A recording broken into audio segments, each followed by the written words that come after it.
तो प्यारे बच्चों बहुत बहुत नमस्कार। आशा और उम्मीद फिर से यही है कि आप सब बहुत अच्छे हैं और अपने अपने घरों में सुरक्षित रहकर पढ़ाई कर रहे हैं। प्यारे बच्चों, मैथमेटिक्स का जो सिलेबस है वो थोड़ा सा पीछे है पिछले वर्षों की बजाय। उसका कारण एक कोविड-19 भी है, दूसरा कारण हम खुद हैं बच्चे। अब हमें स्पीड बढ़ानी पड़ेगी, है ना।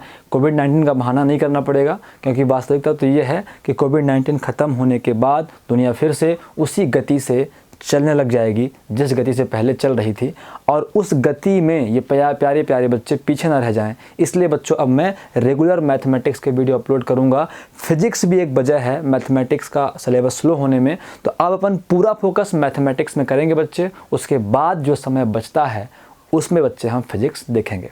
तो प्यारे बच्चों, आज हम देखने वाले हैं युगपत समीकरणों को हल करने के लिए आव्यूहों का प्रयोग, application of matrices in solving the simultaneous equation. कुल मिला के ये कहें कि हम जो इक्वेशंस हैं बच्चे जो हमने सॉल्व करी है, चाहे वो आपका एलिमिनेशन मेथड हो, मतलब विलोपन विधि हो, प्रतिस्थापन विधि हो, बस जोड़नखंड विधि हो, है ना। इंग्लिश वाले बोलते हैं एलिमिनेशन, सब्स्टिट्यूशन, क्रॉस मल्टीप्लिकेशन। अब हम उन इक्वेशंस को प्यारे बच्चों मैट्रिक्स के इस्तेमाल से सॉल्व करने वाले हैं। तो प्यारे बच्चों, अगर मान लीजिए कि हमारे पास तीन इक्वेशन हैं। जैसे मान लो कि पहला इक्वेशन है a11x plus a12y plus a13z is equal to b1, है ना बच्चे, b1। ऐसे प्यारे बच्चों a21x plus a22y plus a23z is equal to b2। ऐसे ही प्यारे बच्चे a31x plus a32y plus a33z is equal to b3। बच्चे ये हमारे पास अगर तीन इक्वेशंस हैं तो इन इक्वेशंस को हम मैट्रिक्स से कैसे सॉल्व करेंगे। तो प्यारे बच्चों, इन्हें हम इस तरीके सॉल्व करेंगे। हम इन इक्वेशंस को मैट्रिक्स के रूप में कैसे लिखेंगे प्यारे बच्चों, हमारा प्रोसीजर ये रहेगा। हम बोलेंगे समीकरणों को, मान लो इक्वेशन नंबर ये फर्स्ट है, इक्वेशन नंबर ये सेकंड है, इक्वेशन नंबर ये थर्ड है। तो हम पहली चीज़ लिखेंगे क्वेश्चन सॉल्व करते वक्त कि समीकरण एक, दो एवं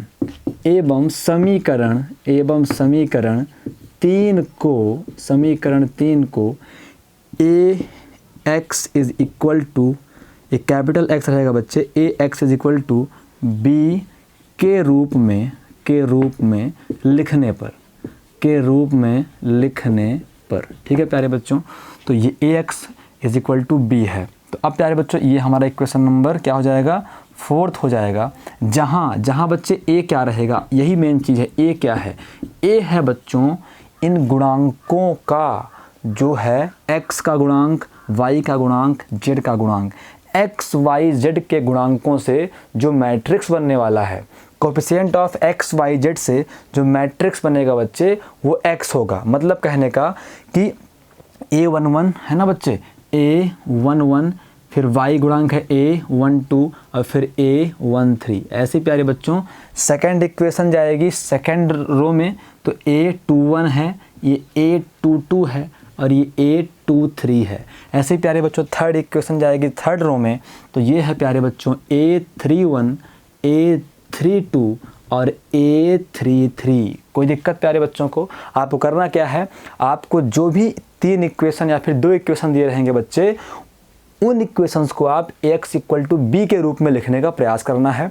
जहाँ a क्या होगा, ए होगा x, y, z के गुणांकों, कोएफिशिएंट ऑफ x, y से बना मैट्रिक्स। मतलब x का गुणांक a11, y का a12, z का a13। तो ये रो 1 हो गया, पहली रो हो गई बच्चे, a11, a12, a13। x का a21, y का a22, z का a23। तो ये बच्चे दूसरी रो में चला गया, ये दूसरी रो में आ गया, ठीक है प्यारे बच्चों। फिर x का a31, y का a32, z का a33। तो ये तीसरी रो में चला गया प्यारे प्यारे बच्चों। पहला इक्वेशन पहली रो में गया, दूसरा इक्वेशन दूसरी रो में गया और तीसरा इक्वेशन तीसरी रो में चला गया प्यारे प्यारे बच्चों। अब वहाँ पे बच्चे b क्या है और x क्या है, हमें ये भी लिखना है। तो प्यारे बच्चों x क्या है, x मतलब जितने हमारे पास चर राशियां हैं, जितने हमारे पास वेरिएबल हैं, मतलब x क्या क्या है प्यारे बच्चों, x है, y है और z है। तो प्यारे बच्चों कैपिटल X में आएगा x, y और z। कोई दिक्कत प्यारे बच्चों को? अब जब बात आएगी b की, तो b क्या है प्यारे प्यारे बच्चों, यहाँ पे मैं कर देता हूँ। तो b क्या होगा बच्चों, b हो जाएगा जो बराबर के उधर साइड है, b1 b2 और b3, b1 b2 और b3। तो समझ गए बच्चे लोग, कैपिटल A क्या है, ax प्लस b के रूप में लिखना है। कैपिटल A क्या होगा, कैपिटल A बराबर के इधर जो गुणांक हैं a11 a12 a31 sorry a13 a21 a22 a23 a31 a32 और a33।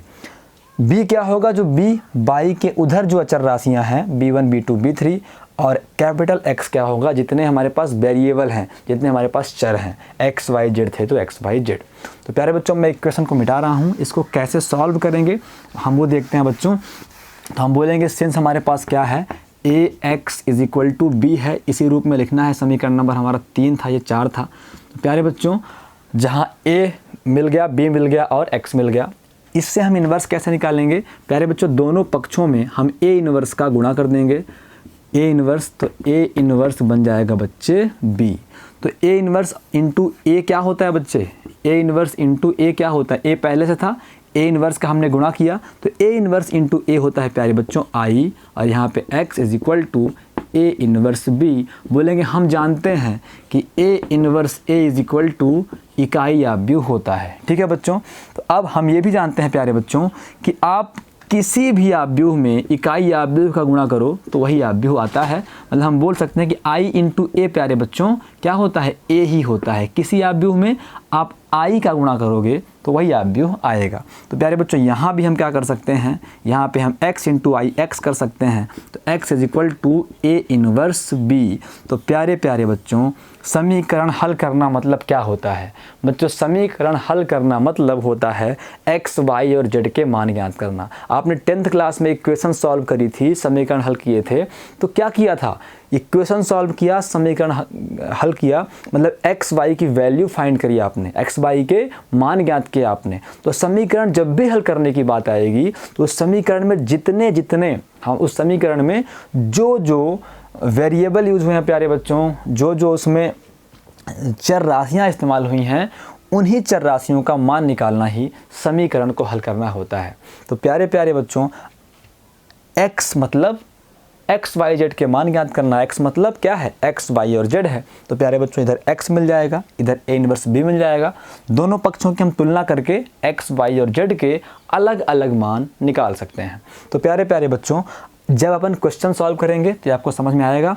तो एक बार आप बिल्कुल प्रोसीजर याद रखिए, आपको जो भी दिया गया समीकरण है उसे ax प्लस b उसे आपको ax is equal to b के रूप में लिखना है। जैसे मान लो अगर आपके पास एक समीकरण है x plus 2y plus 3z equal to 5 और 2x plus 3y plus 4z is equal to 6, और फिर प्यारे बच्चों 3x plus 4y plus 6z is equal to 7।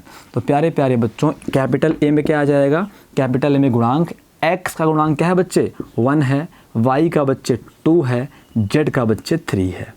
Second में आ जाओ, x का 2, y का 3 और z का 4 है प्यारे प्यारे बच्चों, x का 3, y का 4 और z का 6 है। तो ये a की वैल्यू हो गई। प्यारे बच्चों b क्या होगा, b होगा बराबर के उधर जो है, मतलब 5, 6 और 7। और प्यारे बच्चों x क्या होता है, जो इस्तेमाल हुआ है x, y और z, तो x, y और z जो अचर राशियाँ वेरिएबल यूज़ हुए हैं वो x में जाएंगे। तो अब प्यारे बच्चों इस पूरे घटनाक्रम को हम ax is equal to b के रूप में लिखने का प्रयास करते हैं, फिर दोनों पक्षों में a इन्वर्स का गुणा करते हैं। तो फाइनली हमें इससे क्या मिल जाता है, इससे हमें x is equal to a inverse b मिल जाता है। बार बार हम a इन्वर्स का गुणा नहीं करेंगे बच्चे, सीधे हम याद रखेंगे x is equal to a inverse b, है ना बच्चे। आप वैसे भी देखो ये a उधर जाएगा तो इन्वर्स की तरह बिहेव करेगा, ए उधर गया तो अपॉन में जाएगा, ऊपर आया तो इन्वर्स। ऐसा होता नहीं है, होता तो ये मैंने बताया आपको, ax is equal to b है तो दोनों साइड हम ए इनवर्स का गुणा करते हैं is equal to A inverse B, A inverse into A I होगा, I into X is equal to A inverse B. तो एक्स इज इक्वल टू प्यारे बच्चों आई का एक्स से गुणा एक्स होगा, ए इनवर्स बी हो जाएगा। तो आपको इसके बाद A X equal to B के बाद सीधे X equal to A inverse B ध्यान रखना है। याद करने के लिए बोल रहा हूँ मैं, ऐसा होता नहीं है, लेकिन याद करने के लिए आप ऐसा याद कर सकते हो कि A X equal to B है तो X is equal to B upon A, तो X is equal to A inverse B. तो कुल मिला के आप ये सोच सकते हो, ऐसा होता नहीं है, होता बच्चे ऐसा है, आप सोच सकते हो याद करने के लिए कि सीधे x जब पता करेंगे तो a उधर जाके इन्वर्स हो जाएगा। ठीक है प्यारे बच्चों, तो अब हम बढ़ते हैं आगे, इसके कुछ नियम देखते हैं, प्रॉपर्टीज़ देखते हैं। तो अब प्यारे बच्चों आप समझ गए हो कि पूरा का पूरा जो माजरा है वो अभी भी ए इन्वर्स पे है। मतलब इक्वेशंस हम सॉल्व कर रहे हैं ए इन्वर्स के इस्तेमाल से, प्रतिलोम आव्यूह के इस्तेमाल से, या फिर हम ये कहें प्यारे बच्चों कि इन्वर्स मैट्राइसेस के इस्तेमाल से। तो प्यारे बच्चों आपने देखा कि x इज इक्वल टू क्या था, ए इन्वर्स बी था। इसका मतलब क्या है प्यारे बच्चों, ए इन्वर्स क्या होता है, ए इन्वर्स होता है adjoint of A upon determinant of A. मतलब आपको पहले ए इन्वर्स निकालना पड़ेगा, तो ए इन्वर्स निकालने के लिए एडजॉइंट और डिटर्मिनेंट निकालना पड़ेगा। आपको पता है प्यारे बच्चों अगर डिटर्मिनेंट ऑफ ए 0 हो जाता है तो इन्वर्स नहीं निकाल सकते। क्यों नहीं कर सकते बच्चे, क्योंकि डिटर्मिनेंट ऑफ ए 0 हो जाएगा तो इसकी वैल्यू फिर अनडिफाइंड, अपरिभाषित या फिर इनफाइनाइट हो जाती है। तो प्यारे बच्चों वही चीज़ है, आपको पता है या तो डिटर्मिनेंट ऑफ ए 0 होगा या तो नहीं होगा। तो उन दोनों केस में हम क्या बोलेंगे प्यारे बच्चों, इसे संगतता का सिद्धांत कहते हैं, या फिर इसे बोलते हैं प्यारे बच्चों इंग्लिश में बोलते हैं क्या लिखा है समझ नहीं आ रहा बच्चे मुझे, आगे बढ़ जाते हैं अपन सीधे। तो इसे हिंदी में हम संगतता का सिद्धांत कहते हैं प्यारे बच्चों। आप बुक में नवबोध की देख लेना, उसमें क्या लिखा है, उसका एग्जैक्ट मीनिंग मैं नहीं समझ पा रहा हूँ। कंसिस्टेंसी पता नहीं क्या है, ठीक है। तो आगे बढ़ते हैं प्यारे बच्चों। तो कुल मिला के ये है कि अब दो चीज़ें होंगी, तो क्या क्या होगा बच्चे, तो कुल मिला के अगर determinant of A is not equal to 0, पहला केस क्या होगा बच्चे, determinant of A is not equal to 0, और साथ ही साथ determinant of A is not equal to 0, पहली determinant of A is not equal to 0, और एवं साथ ही साथ ये भी रहे, साथ ही साथ क्या रहे प्यारे बच्चों, determinant of is not equal to 0, तो हम क्या बोलेंगे, तो जो निकाय है प्यारे बच्चों, जो निकाय है संगत है और उसका एक अद्वितीय हल है। निकाय क्या होगा, संगत है एवं उसका एक अद्वितीय हल होगा, है ना प्यारे बच्चों, संगत है और उसका एक अद्वितीय हल होगा। तो प्यारे बच्चों अगर आपको पता है ए इनवर्स बी है, तो A inverse is equal to adjoint of A upon determinant of A होता है प्यारे बच्चों। तो अगर डिटर्मिनेंट ऑफ ए 0 नहीं हुआ तो निकाय संगत कहलाएगा एवं उसका अद्वितीय हल होगा, मतलब उसका एक यूनिक सोल्यूशन होगा। और आपको पता है जब यूनिक सोल्यूशन होता है तो सोल्यूशन निकालना पड़ता है। जैसे आपने क्या किया था प्यारे बच्चों, अगर a1 upon a2 is not equal to 0 तो अद्वितीय हल होगा प्यारे बच्चों, समझे मेरी बात को। अद्वितीय हल होगा मतलब यूनिक सोल्यूशन होगा। क्लास 10th की बात कर रहा हूँ मैं, और जब यूनिक सोल्यूशन हुआ था, अद्वितीय हल हुआ था, तो हमें x और y की वैल्यू फाइंड करनी थी। तो प्यारे बच्चों अगर determinant of a is not equal to 0 रहेगा, केवल तभी हम इस क्वेश्चंस को सॉल्व कर पाएंगे, नहीं तो नहीं कर पाएंगे। आपको एक बार 10th का क्लास रिवाइज करवाते हैं प्यारे बच्चों। आपके पास दो इक्वेशन थे, a1x plus b1y plus c1 equal to मान लो कुछ था 0 था, ऐसे a2x plus b2y plus c2 is equal to 0 था। तो प्यारे बच्चों आपने पहली कंडीशन आपके पास थी कि a1 upon a2 is not equal to 0। इस केस में क्या हो रहा था बच्चे, इस केस में हो रहा था बच्चे जो लाइन थे वो एक दूसरे को काट रहे थे, है ना बच्चे। इस केस में बच्चे आपको पता है ये एक लाइन का इक्वेशन है, मतलब ये एक रेखा का समीकरण है, लीनियर इक्वेशन हम बोलते हैं उसको। ये एक रेखा का समीकरण है, ये दूसरी रेखा का समीकरण है।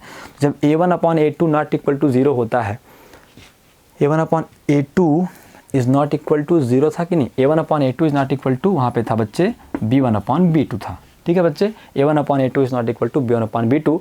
तो इस केस में रेखाएं एक दूसरे को प्रतिच्छेद करती हैं, काटती हैं। आप सबको पता है बच्चे कि दो रेखाएं एक दूसरे को एक ही पॉइंट पे काट सकती हैं, आर पार कर सकती हैं। तो इसका मतलब इस पॉइंट के कोऑर्डिनेट्स के x और y के मान होंगे, x y के मान होंगे।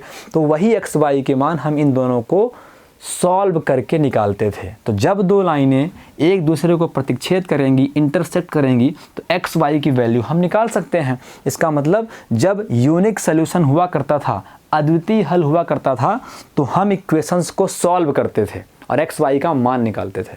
बच्चे कंडीशन नंबर सेकंड थी कि अगर a1/a2 इक्वल हो जाए b1/b2 के, पर ये इक्वल ना हो c1/c2 के।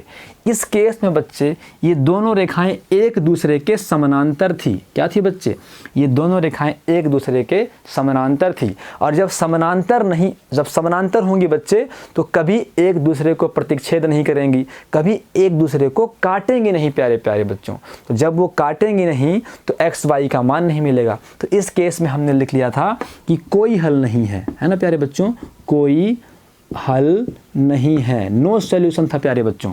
और तीसरा पॉइंट हमने 10th क्लास में पढ़ा था कि a1/a2 is equal to b1/b2 is equal to c1/c2 प्यारे बच्चों। तो इस केस में क्या था, लाइनें एक के ऊपर एक थी, ये पहली लाइन, इसी के ऊपर दूसरी लाइन। तो अब बताओ प्यारे बच्चों, दोनों लाइनें एक दूसरे को कितनी बार टच कर रही हैं? हर बार टच कर रही हैं, हर पॉइंट पे टच कर रही हैं। मतलब ये पॉइंट, ये पॉइंट, ये पॉइंट, ये पॉइंट, ये पॉइंट, हर बार। मतलब कितने पॉइंट हो गए बच्चे? अनंत पॉइंट हो गए बच्चे। एक पॉइंट मिला था तो यूनिक सोल्यूशन हुआ था, एक हल हुआ था। अनंत पॉइंट हो गए बच्चे तो अनेक हल हो गए। हमने क्या बोल दिया था? अनंततः अनेक हल होंगे, अनेक हल होंगे, इनफाइनाइट सॉल्यूशन है ना बच्चे, होंगे। और जब बहुत सारे हल हैं तो कितने निकाल पाओगे? तो हम निकाल ही नहीं पाएंगे। कितने निकालोगे? तो बच्चे इसमें इक्वेशंस को सॉल्व करना था, इसमें नहीं करना था क्योंकि निकाल ही नहीं पाएंगे। इसमें बहुत सारे हैं तो सारे निकाले नहीं पाएंगे, तो भी नहीं करना था। तो मतलब जब यूनिक सोल्यूशन हुआ था केवल और केवल तभी हमने इक्वेशंस को हल किया था। तो सेम वही चीज़ यहाँ भी होगी प्यारे बच्चों कि जब हमको पता है कि हम कहाँ पहुँच गए हैं, हम पहुँच गए हैं ax इक्वल टू b के रूप में लिखा, फिर x equal to a inverse b आ गया।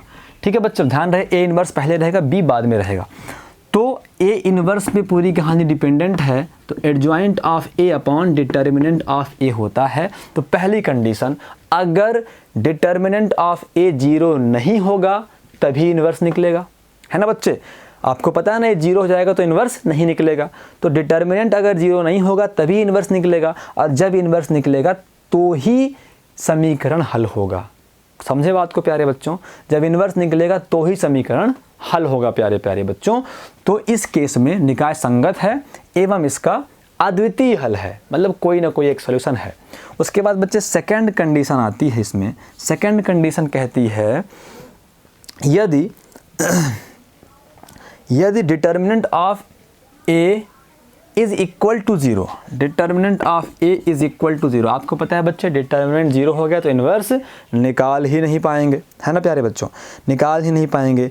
अतः निकाय तो संगत रहेगा, लेकिन इसमें एक केस और ध्यान देना है कि determinant of a is equal to 0 हो जाए प्यारे बच्चों, और साथ ही साथ अगर adjoint of a into b 0 हो जाए, साथ ही साथ अगर एडजॉइंट ऑफ, जो एडजॉइंट निकालोगे आप, adjoint of a into b हो जाए बच्चे 0, एडजॉइंट ऑफ a इंटू जो b है वो 0 हो जाए, तो हम बोलेंगे निकाय संगत है। निकाय क्या है? संगत है।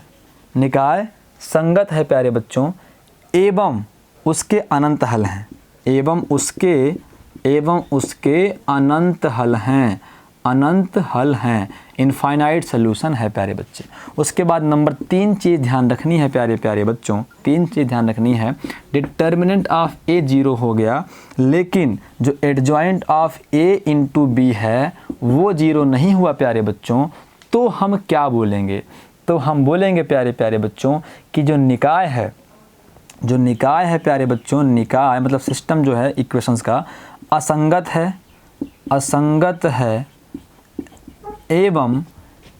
है एवं उनका कोई हल नहीं है, नो सॉल्यूशन, उनका कोई हल नहीं है। तो प्यारे बच्चों आपको इन दोनों से ज़्यादा खास मतलब क्या है? मतलब तो इससे है जब ये रहेगा तभी तो सॉल्व होगा। ये तो इन्वर्स में भी था, अगर डिटर्मिनेंट ऑफ ए 0 नहीं होगा तभी तो इन्वर्स निकलता था, और जब इन्वर्स निकलेगा तभी तो इक्वेशन सॉल्व होगी। तो कुल मिला के हमें चेक करना है कि डिटर्मिनेंट ऑफ ए 0 है कि नहीं है। अगर है तो सॉल्व, 0 है तो सॉल्व नहीं करेंगे क्वेश्चन को, अगर है तो सॉल्व करेंगे प्यारे बच्चों। अगर 0 के बराबर है तो सॉल्व नहीं करेंगे, अगर 0 के बराबर है तो सॉल्व नहीं करेंगे, और अगर 0 के बराबर नहीं है तो सॉल्व करेंगे। तो प्यारे प्यारे बच्चों अब मुझे लगता है कि आपको ये कॉन्सेप्ट क्लियर हो गया है। इसमें और कुछ ज़्यादा चीज़ें हैं नहीं प्यारे बच्चों। रैखिक समीकरणों का समरूप निकाय भी एक ही बात है, हम क्वेश्चन हम देख लेंगे। तो अब बच्चे लोग अपन इसका एग्जाम्पल नंबर फर्स्ट बोलो तो देख लेते हैं। तो एग्जाम्पल नंबर फर्स्ट कहता है प्यारे बच्चों, या फिर लगता है समय नहीं होगा प्यारे बच्चों, मेरा कैमरा ऑफ हो जाएगा। तो अगले वीडियो में बच्चे लोग हम मिलते हैं एक्सरसाइज के क्वेश्चन के साथ। आप क्यों फालतू में पहले एग्जाम्पल कराऊंगा फिर कराऊंगा, तो सीधे मैं एक्सरसाइज मिलता हूँ बच्चे अगले वीडियो में।